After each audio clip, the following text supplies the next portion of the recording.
Media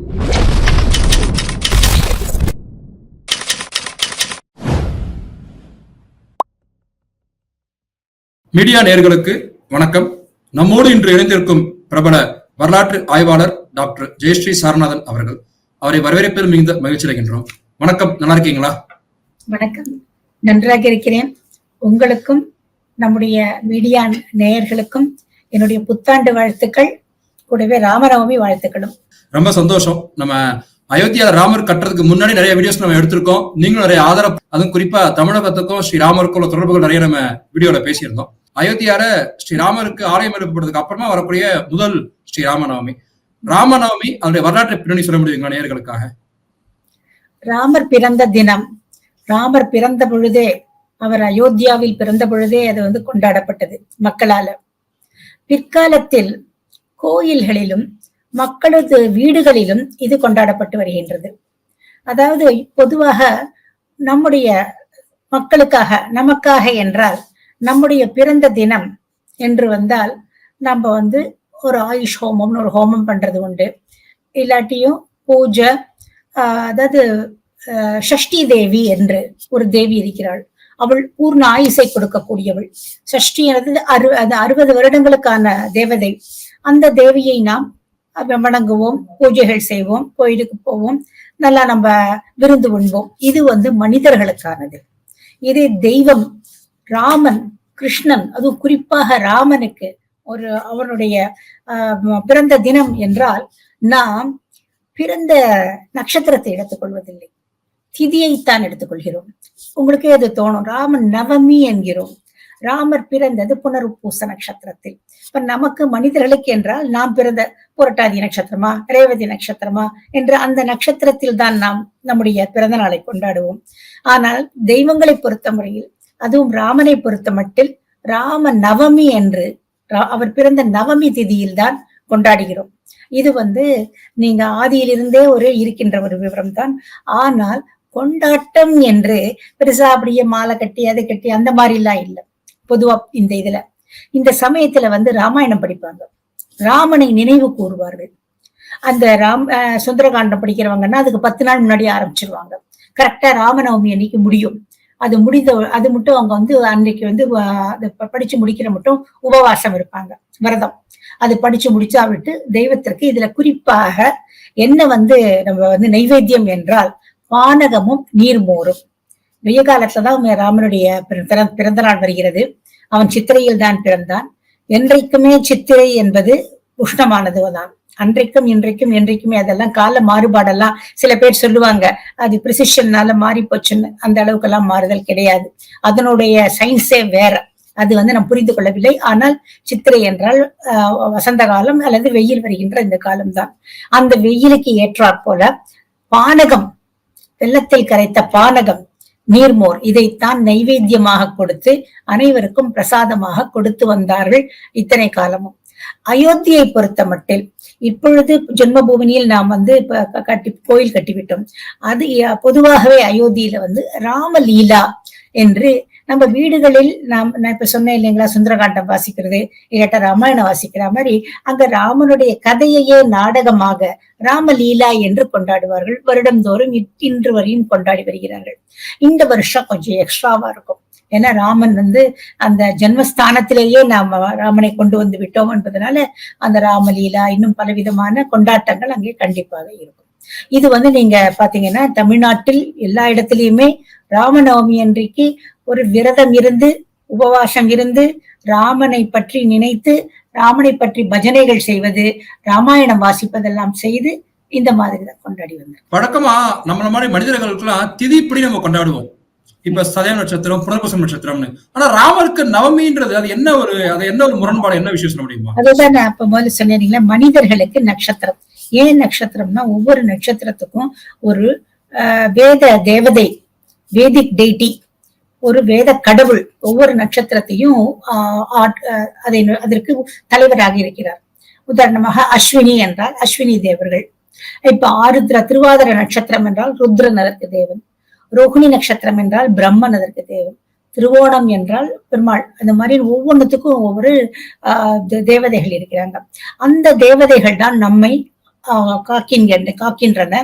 நம்முடைய கர்ம பலங்கள் அந்த தேவதையின் மூலமாகத்தான் வருகின்றனர்.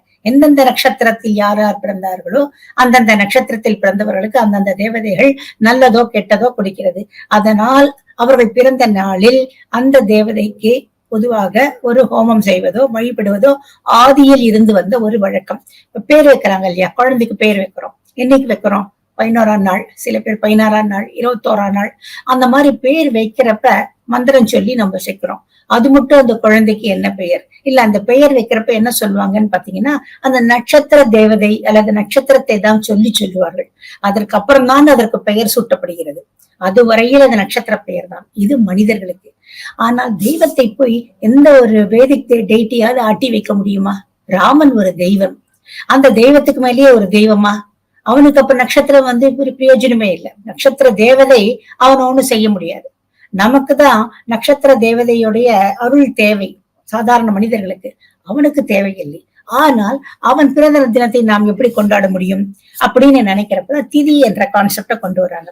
ஏன்னா ஒரு திதி அப்படின்னா ஒரு செயலை எப்பொழுது செய்ய வேண்டும், அதாவது இந்த செயலை இந்த திதியில் செய்யுங்கள். கரணாத் காரிய சித்தின்னு ஒரு செய்யுங்கே உண்டு. திதியில் பாதி கரணம். அந்த கரணத்தில் தான் நீங்க இந்த காரியத்தை செய்யணும். சில கரணங்களில் நீங்கள் ஒரு சாமான் தொலைஞ்சு போச்சுன்னா அந்த கரணத்தை தேடினா கிடைக்கும்.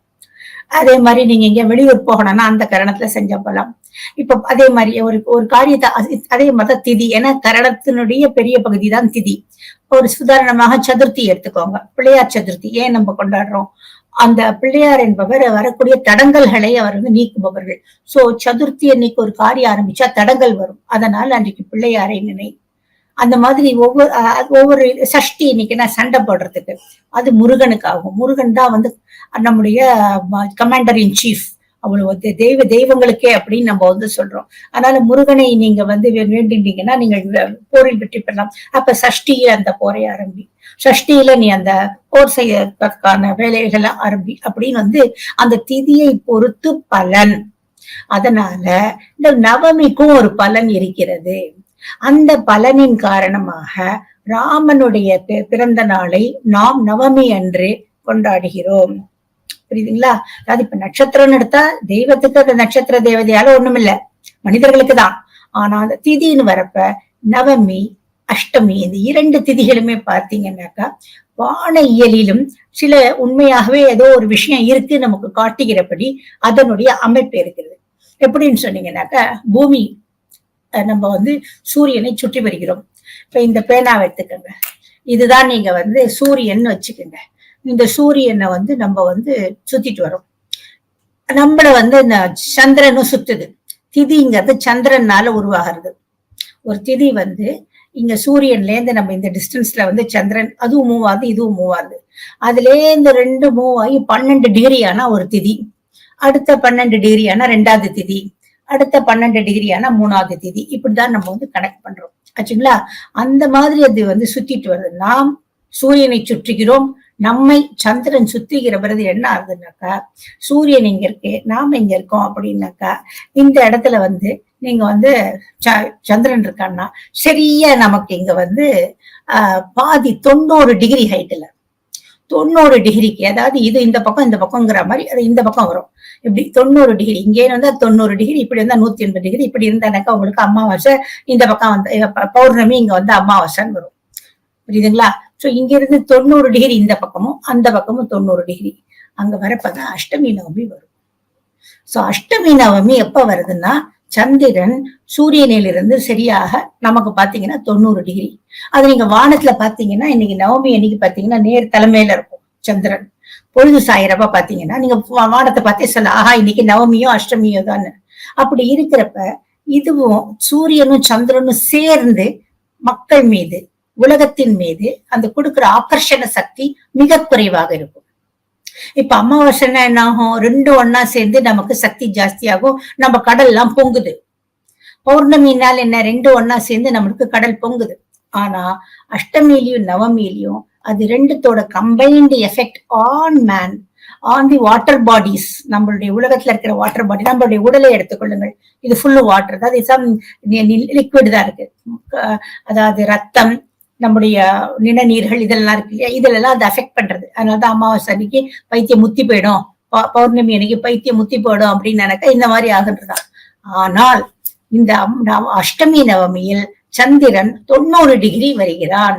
அதனால சூரியனும் சந்திரனும் சேர்ந்து மக்கள் மீது கொடுக்கும் ஆக்கர்ஷணம் மிக மிக குறைவாக இருக்கிறப்ப மனம் எதனாலையும் பாதிக்கப்படாமல் இருக்கிறது. அப்பொழுது நீங்கள் தெய்வத்தை நினைத்தால் அதுக்கான பலன்கள் அதிகமாகும். அதாவது இந்த நவமி அஷ்டமி திதிகளில் தீட்சை பெறலாம். கடவுளை நினைத்து நீங்க ஏதாவது ஒரு புதிதாக ஏதாவது ஒரு தெய்வ சிந்தனையில நீங்க ஏதாவது செய்ய ஆரம்பிக்கிறீங்கன்னா செய்யலாம். அதெல்லாம் நன்றாக பலன் தரும். தவம் ஆரம்பிக்கிறது, அதை பற்றின தியானத்தில் உட்கார்வது, இதெல்லாம் ஏன்னா சூரியன் சந்திரன் நம்மள அஃபெக்ட் பண்ணவே முடியாது, ரொம்ப லீஸ்ட் இன்ஃப்ளூயன்ஸ் தான். ஆனா அந்த சமயத்துல நீங்க செய்கின்ற அந்த தியானமாகட்டும், தவமாகட்டும், தெய்வ சிந்தனையாகட்டும் உங்களுக்கு நன்றாக உடலில் நமக்கு இறங்கும். நமக்கும் அந்த தெய்வத்துக்கும் அதனால கனெக்ஷன் நல்லா வரும். அதனாலதான் அவங்க இந்த அஷ்டமி கிருஷ்ணனுக்கும் அந்த நவமியை ராமனுக்கும் அந்த டயத்தில் ராமனை நினையுங்கள். ராமன் எப்பேற்பட்டவன், அவரை போல நீங்கள் நன்றாக வர வேண்டும் என்று நினையுங்கள் என்று அந்த திதியை அவங்க கொடுத்தாங்க. இன்னைக்கு எக்ஸாம்பிள் இன்னும் கூட நான் சொல்றேன். தெய்வத்தை பற்றி சொல்ற எல்லாமே பாத்தீங்களா, ஷஷ்டி திதியா முருகன் ஆச்சுங்களா, சதுர்த்தி திதியா பிள்ளையார், அப்புறம் சதுர்தசியா நம்ம இவரு ருத்ரன் சிவன், பிரதோஷம் அதுவும் 13வது திதி அப்பயும் நீங்க சிவன். சோ இந்த திதிகள் எல்லாவற்றிலும் நமக்கு அந்த ஒரு நம்முடைய இது உள்ள ஞானம், நம்முடைய எண்ணங்கள் இருக்கு இல்லைங்களா, அது டிஸ்டர்பன்ஸ் இல்லாம அந்த ஒரு எங்கேயோ இருக்கிற அந்த தெய்வம் வெளியில பரவி இருக்கிற அந்த தெய்வ கருத்தோட ஒன்ற முடியும். இதனால அதுல உற்பத்தி ஏற்படுத்தி இருக்கிறார்கள். ஆனால் நட்சத்திரத்துக்கு முக்கியத்துவம் தராமல் திதி என்றுதான் நாம் ராமநவமியை கொண்டாடுகிறோம். இதே மாதிரிதான் மற்ற தெய்வங்களுக்கும் செய்யும். தமிழகத்துல ஒரு குற்றச்சாட்டு உங்களுக்கு நல்லாவே தெரிஞ்சிருக்கும். ராமர் என்பவர் கற்பனை கதாபாத்திரம், அவர் வாழ்ந்ததுக்கான ஆதாரமே இல்லை அப்படின்னு. அதுல அவர் வாழ்ந்தது பிறந்ததுக்கான தமிழ் இலக்கிய நிறைய ஆதாரங்கள் இருக்குன்னு நீங்க சொல்லிருக்கீங்க, அதை சொல்ல முடியுமா? இல்ல, நான் அதை விட நான் ராமநவமியை வச்சே நான் உங்களுக்கு சில விஷயம் சொல்றேன். ராமநவமி எப்பொழுது ராமர் பிறந்தார்? நவமி. எந்த மாதம்? சித்திரை மாதம். சித்திரை மாதம்னாக்க சூரியன் சித்திரை, அதாவது மேஷ ராசியில் இருப்பது. இன்றைக்கும் தமிழ்நாட்டில் மட்டும்தான், அதிலும் ஸ்ரீரங்கம் கோயிலில் மட்டும் ராமநவமி என்பது சித்திரை மாதம் தான் கொண்டாடப்படும். உதாரணமாக இந்த வருடம் சித்திரை வந்திருக்கு, பல வருடங்களில் சித்திரையில வந்திருக்காது பாருங்க, பங்குனி மாசமே வந்துடும். காரணம் என்னன்னாக்கா, இந்த சந்திர மாசம் ஆரம்பிக்கிறது இல்லைங்களா, சந்திரனுடைய மாசமும் இருக்கு இல்லையா, சைத்திர வைகாசன் வைசாக்கன்னு சொல்றோம் இல்லைங்களா, அந்த சந்திர மாசம் சீக்கிரமே ஆரம்பிச்சிடும் பங்குனியில. அதுல வர நவமியில பண்ணிடுவாங்க. அப்ப பாத்தீங்கன்னா சூரியன் மீன ராசியில தான் இருப்பான், பங்குனியில இருப்பான், சித்திரையில இருக்க மாட்டான். ஆனா வால்மீகி சொல்லி இருப்பது சித்திரையில் சூரியன். சித்திரையில் சூரியன் இருக்கும் பொழுது, இப்ப இந்த வருஷம் சித்திரையில சூரியன்ல இருக்கிறப்ப நவமி வந்தது. இன்றைக்குத்தான் இந்தியா முழுவதும், அதாவது இந்த வருடம் இந்த நவமி என்றுதான் இந்தியா முழுவதும் எல்லா கோயில்களிலும் நாம் கொண்டாடுகிறோம். ஆனால் மற்ற வருடங்களில் பங்குனியில் வரும் பொழுதே வந்துடும், சித்திரையில வராது. பங்குனியில தான் சைத்திர உங்களுக்கு சந்திர மாசத்துல இருந்து ஆரம்பிச்சு வரும். அப்படிப்பட்ட சமயங்களிலும் தமிழ்நாட்டில் மட்டும்தான், அதிலும் ஸ்ரீரங்கத்தில் மட்டும்தான் அந்த சமயத்தில் கொண்டாடாமல் மிகச் சரியான காலமான சித்திரை மாதத்தில் கொண்டாடுகிறோம். அது ஏன்? அந்த அறிவு, அவ்வாறு அந்த ஒரு ட்ரெடிஷனை ஃபாலோ பண்ணணுங்கிறது எப்படி தமிழ்நாட்டுல மட்டும் வந்தது, ஏன் வேற எந்த இடத்துலயும் இல்ல? அப்பன்னா இது எவ்வளவு தூரம் ஊறி இருக்கணும். என்ன காரணம்னாக்கா, ராமன் பூஜித்த விக்கிரகம் தாங்க இன்னைக்கு ஸ்ரீரங்கத்துல இருக்கிறது. ஸ்ரீரங்கநாதர் இருக்கா இல்லைங்களா, நம்பெருமாள் என்று நாம் சொல்லும் ஸ்ரீரங்கநாதர், ராமன் பூஜித்த அந்த தெய்வத்தை விபீஷணனிடம் கொடுத்து சோழர்களிடம் கொடுத்து விடு என்று அவர் அனுப்பி இருக்கிறார். அவர்கள் இங்க காவிரி அப்பதான் வருது, அந்த காவிரியில மேடுல திட்டுல அவங்க கொடுத்து சின்ன கோயிலா ஆரம்பிச்சு அப்புறம் பெருசு பெருசாகி அந்த இடம் கோயில் நல்லா வந்திருக்கு. சோ ராமனுடைய தெய்வம், குல தெய்வம், ராமன் வழிபட்ட தெய்வம் இருக்கின்ற அந்த ஸ்ரீரங்கத்தில் ஏன் சரியான தினத்தில் கொண்டாடுகிறார்கள்? அப்படி என்றால் அது எவ்வளவு ஆதியிலிருந்தே அவர்களுக்கு அந்த ஒரு நாலேஜ் இருந்திருக்கு இல்லையா? இந்தியால வேற எந்த இடத்துலயும் அப்படி கிடையாது. தமிழ்நாட்டு ஸ்ரீரங்கத்தில் மட்டும்தான். அப்படி இருக்கிறப்ப தமிழ்நாட்டுக்கும் ராமருக்கும் தொடர்பில்லை என்றும், தமிழ்நாட்டினர்களுக்கு ராமனை பற்றி ஒன்றும் தெரியாது என்று எப்படி நம்மால் சொல்ல முடியும்? அது தவறு அல்லவா? இன்னொரு 2வது எக்ஸாம்பிள் தரேன். நீங்க இன்ஸ்கிரிப்ஷன்ஸ் எல்லாம் தேடினீங்க, தட் இஸ் கல்வெட்டுகள், அதாவது சான்றுகள் இருக்குன்னு பார்த்தா ஸ்ரீரங்கம் கோயில்ல தான் இருக்கு.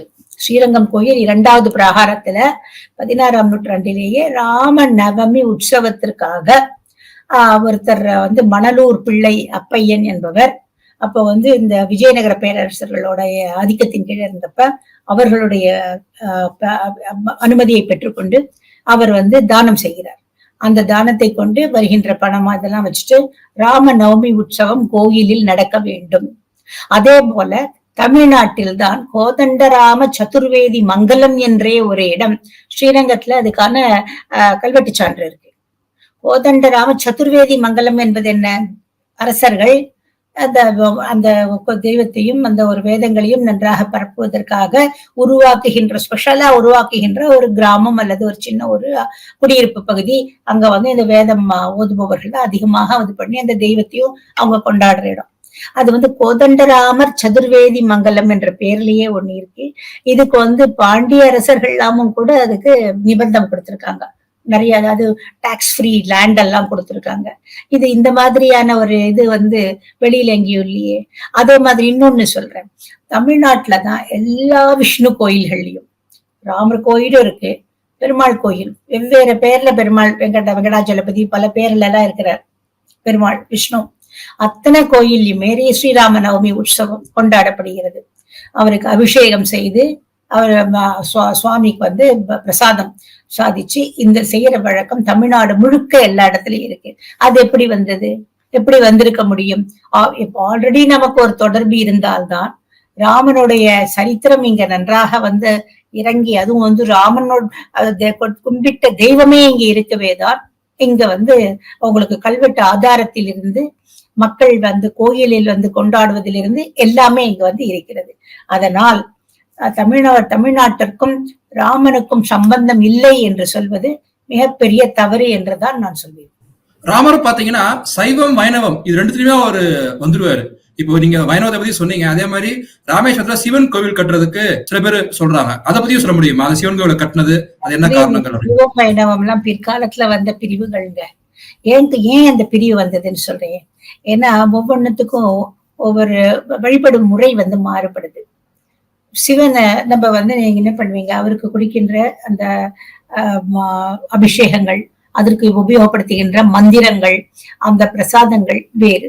இதே மாதிரி இந்த இதுலயும் வேறு. ஒரு எக்ஸாம்பிள் சொல்றது அந்தனாக்கா, நீங்க சபரிமலை எடுத்துக்கங்க.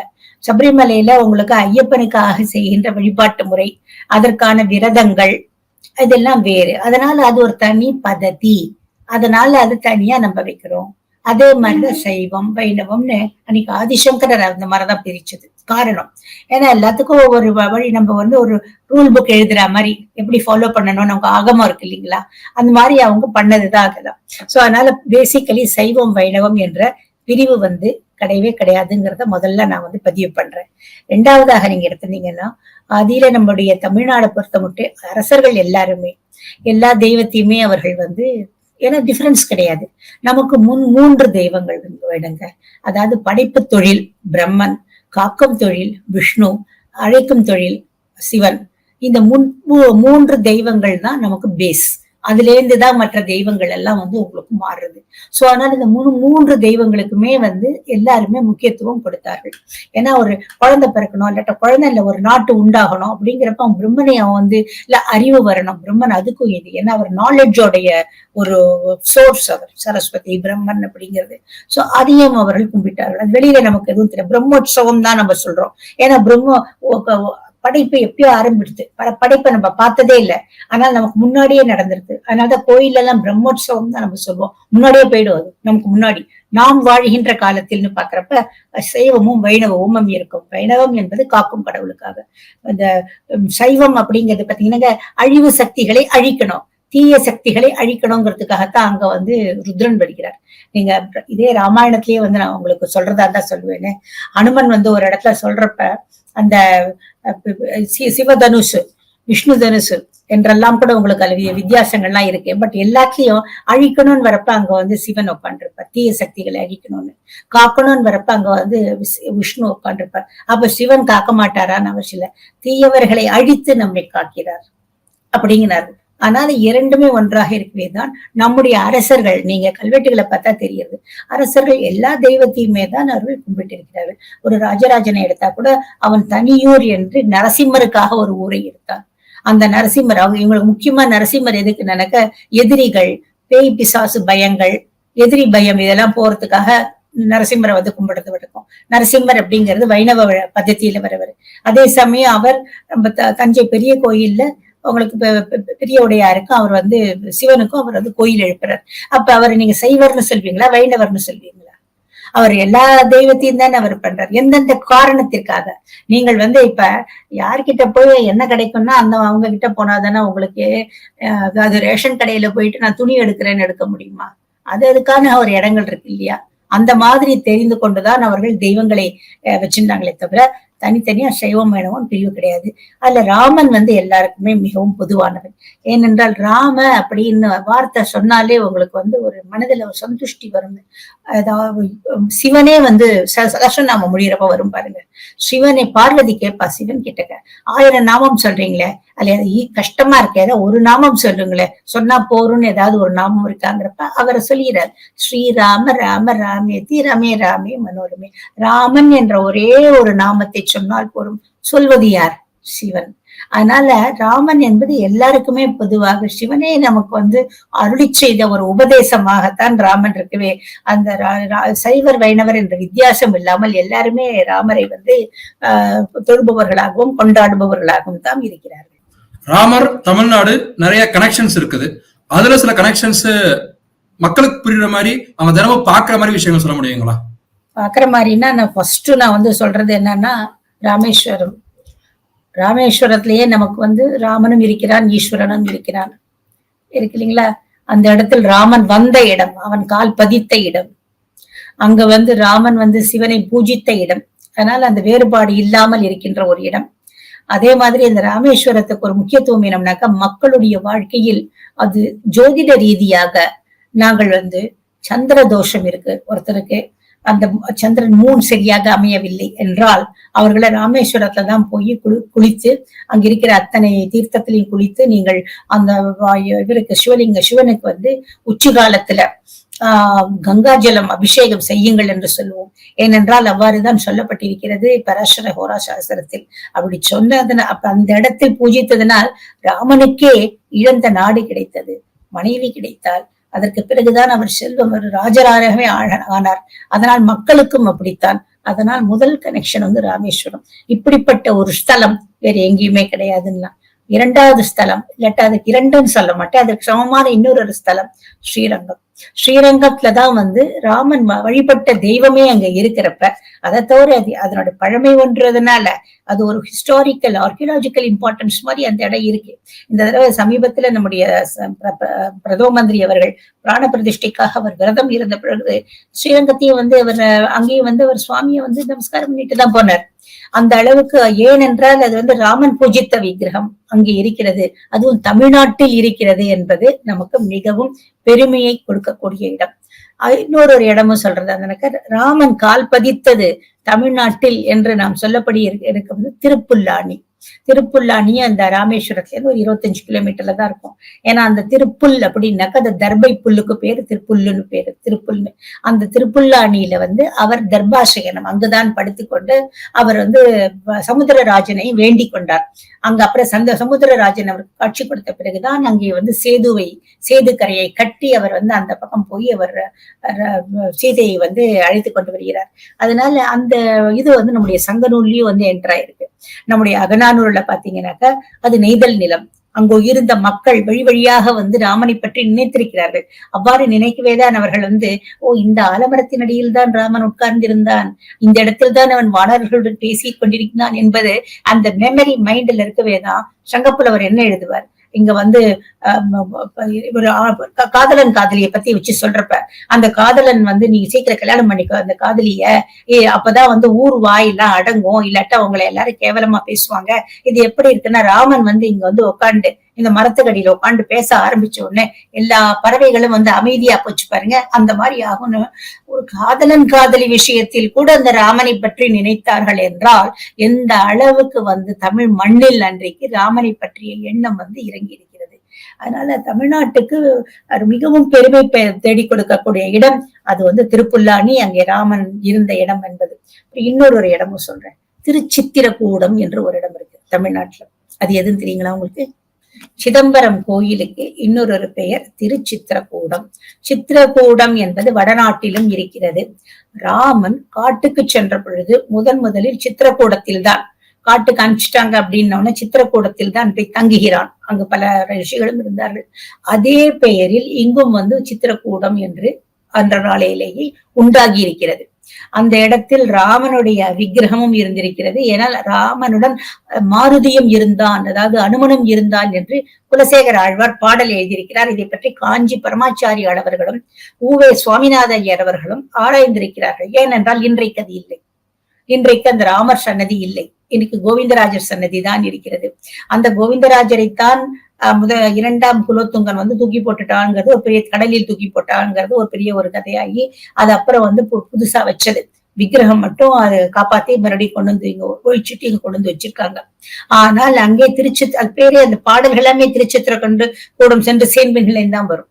அங்கேயும் அத ஒரே இடத்தில் ராமர் சந்நிதியும் திருச்சித்திரக்கூடமும் சிதம்பரம் நடராஜரும் ஒரே இடத்தில் இருப்பது ஒரு அதிசயமாக, ஒரு ஒற்றுமையாக, சைவ வைணவ ஒற்றுமையின் அதுவாக இங்க இருக்கிறது.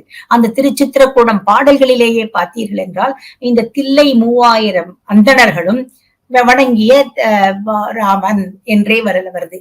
சோ அந்த தில்லை 3000 அன்றிலிருந்து என்றிலிருந்தோ இருந்திருக்கிறார்கள். அவர்களது தெய்வத்தை அவர்கள் கும்பிட்டிருக்கிறார்கள். அங்கே சித்திரக்கூடத்திலும் ராமன் இருந்திருக்கிறான். இதை பற்றி எதனால சொல்றேன், இன்னொன்னு காஞ்சி பரமாச்சாரியால் வந்து நீங்க தெய்வத்தின் குரல் படிச்சிருப்பீங்க. தெய்வத்தின் குரல்ல பல விஷயங்கள் அவர் எழுதுறப்ப இதை பத்தி அவர் சொல்றாரு. ஊவே சுவாமிநாத ஐயர் வந்து திருப்பி சொல்றாரு, அந்த இடத்துல ராமன் இருக்கணும்னு நான் வந்து இல்லையே, அது வந்து இதுதானு சொன்னேன். அப்புறம் தான் அவர் எடுத்து காமிச்சார். அவரு அந்த ஆழ்வார்கள் எழுதினதுல இந்த மாதிரி மாருதியுடன் அவர் வீற்றிருக்கும் ராமன் அப்படின்னு வருது. இன்றைக்கு மாருதினா ஹனுமனும் இல்லை, ராமனும் இல்லையே என்று அவர் சொல்வதும் யோசிக்கத்தக்கதாக இருக்கிறது. அதோட அவர் முடிச்சிருப்பாரு. அதை பாக்குறப்பதான் எனக்கு மனசுல ஒரு எண்ணம், அந்த திருச்சித்திரக்கூடம் என்ற பெயரே ராமனை முன்னிட்டுத்தான். ஆனால் இப்பொழுது இருக்கும் தெய்வத்தின் பெயர் கோவிந்தராஜர். அவர் வந்து இந்த பாம்பனையில் படுத்திருக்கிறார். அவர் இப்ப இந்த ராம் ஜென்ம பூமியில் இப்பொழுது ராமரை திரும்பி அவர் தன்னுடைய வீட்டிற்கு அவர் வந்து விட்டார் அங்கே. அதே போல திருச்சித்திரக்கூடத்திலும் ஏதோ ஒரு மன்னனால அன்றைக்கு வந்து தூக்கி எறியப்பட்ட அந்த ராமனும் அங்கே வந்து சேர வேண்டும். அங்கே ராமனும் நடராஜரும் ஒருவர் பார்த்து கொண்டு இருக்க வேண்டும் என்பது என்னுடைய ஒரு பர்சனல் ஆசை. ஏன்னா இந்த மாதிரி ஒரு விஷயம் இருக்கு என்பதே பலருக்கும் தெரியாது. ஆனால் இதை காஞ்சி பரமாச்சாரியார் அவர்களும் அங்கீகரித்திருக்கிறார்கள், சொல்லி இருக்கிறார்கள். ராமனுடைய கோவில் கட்டப்பட்டு இந்த முதல் முறை ராமநவமி வருது. இந்த ராமர் கோவில் கட்டப்பட்டது, அவருடைய வரலாற்று சிறப்பு அம்சங்கள்லாம் நீங்க நிறைய நம்ம சேனல்ல சொல்லியிருக்கீங்க. இப்ப இந்த நேரத்துல இந்த ராமநவமி அப்படின்றது ஒரு வரலாற்று எழுச்சி நாளா மக்கள் கொண்டாடணும் அப்படின்றது என்ன காரணத்துக்காக கொண்டாடணும்? ஆக்சுவலி ராமரை வந்து முன்னே சொன்னேன், ராமரை கொண்டாடினா உங்களுக்கு மனது நிம்மதி. வால்மீகிக்கு மரா மரா மரா மரா மரா என்று சொல்லிய ஞானம் வந்து அவருக்கு ராமாயணத்தை எழுதினார். அவர் முனிவர் ஆனார். அந்த அளவுக்கு, அதாவது அவர் வெறும் ஒரு வழிபறி கொள்ளை செய்பவராக இருந்தவர் முனிவர் ஆனார் என்றால் அந்த ராம சப்தத்திற்கு எவ்வளவு வலி இருக்கிறது. இன்னும் நீங்க பிலாசபி படி பாத்தீங்கன்னாக்க அந்த ராம சப்தம் அப்படிங்கிறது ஜீவாத்மாவை குறிப்பது என்பது பிலாசபில, ஒரு ஹிந்து பிலாசபில, தட்ஸ் டிஃபரெண்ட். ஆனா இந்த அயோத்தியை பொறுத்த மட்டும் நமக்கு கந்த புராணம் இருக்கு இல்லைங்களா, அதுல வந்து இந்த அயோத்தியா மகாத்மியம்னே ஒரு சாப்டர் இருக்கு, விஷ்ணு காண்டம். அதுல அயோத்தியா மகாத்மியம்னு அதுல வந்து சொல்லியிருக்கு, அந்த நாள்ல அயோத்தியில மக்கள் வந்து ஒரு இரவு தங்கினா கூட போதும், அது வந்து காசியில் 60,000 வருடங்கள் நீங்கள் தங்கினதை போன்ற பலனை கொடுக்கும். அயோத்தியில் வந்து தெய்வத்தை ஒரு நாள் நீங்கள் பார்த்தால் கூட 1000 வருடங்கள் நீங்கள் தமம் செய்த பலன் கிடைக்கும். நிறைய இருக்கு இது மாதிரி. அதே மாதிரி அயோத்தியில் தெய்வத்தை ராமனை வந்து ஒரு நாள் வந்து நீங்க தரிசனம் செய்தால் கூட உங்களுக்கு பல பிறவிகளிலும் கிடைக்கக்கூடிய நீங்கள் கஷ்டப்பட்டு பல பிறவிகளில் வாங்கக்கூடிய புண்ணியம் எல்லாம் கிடைக்கும் அப்படின்னு வந்து கந்த புராணத்தில் ஆதியிலேயே இது யாரு வசிஷ்டர் சொல்கிறார், வியாசர் சொல்கிறார், அகஸ்தியர் சொல்கிறார்னு எல்லா ரிஷிகள் சொல்ற மாதிரிதான் அதுல வந்து கொடுத்திருப்பாங்க. அந்த இதுல ரொம்ப முக்கியமான ஒரு விஷயம் நான் சொல்ல விரும்புவது என்னன்னா, அந்த கந்த புராணத்திலேயே பொதுவாகவே ஏகாதசி அயோத்தியாவில் அன்றைக்கு விடாமல் உபவாசம் இருந்திருக்கிறார்கள். ராமநவமி மட்டுமல்ல, ஏகாதசி தோறும், பொதுவாகவே ஏகாதசி பெருமாளுக்கு நல்ல நாள் இருந்தாலும் அயோத்தியை பொறுத்த மட்டில் அந்த ஒரு வார்த்தை சொல்கிறார்கள். ரெண்டாவதா இன்னொன்னு சொல்றது என்னன்னாக்கா, கார்த்திகை மாதம் வளர்பிறை தசமியிலிருந்து கார்த்திகை பௌர்ணமி வருது இல்லைங்களா, நம்ம கார்த்திகை விளக்கெல்லாம் ஏத்துற பௌர்ணமி, அது வரையில் இருக்கின்ற காலமும் ஆதி நாள்ல, அதாவது கந்த புராணம் சொல்லப்படுகின்ற அந்த காலத்துல அயோத்தியாவில விமரிசையாக கொண்டாடி இருக்கிறார்கள். அது ஒண்ணு. இன்றைக்கு நாம் என்ன செய்கிறோம், கொண்டாட்டத்தில் நாம் இப்பதான் ஆரம்பிக்கிறோம் ராமநவமி என்று. குறிப்பாக ராம திலகம், சூரிய திலகம், அதுதான் என் ஸ்பெஷாலிட்டி. அதாவது ராமன் சூரிய குலத்தில் பிறந்தவர். அதனால ராமன் பிறந்த நேரமும் பாருங்களேன், உச்சி காலத்துல அபிஜித் முகூர்த்தம் என்று 12 மணிக்கு மேலதான் பிறக்கிறான். 12 12:30 மணிக்குள்ளதான் மத்தியானம் பிறந்திருக்கான். அதனால ராமனுடைய பிறந்த தினமான ராம நவமி அன்றைக்கு சூரிய பகவானே ராமனுடைய நெற்றியில் ஒரு திலக்கமாக வந்து இருக்க வேண்டும் என்று.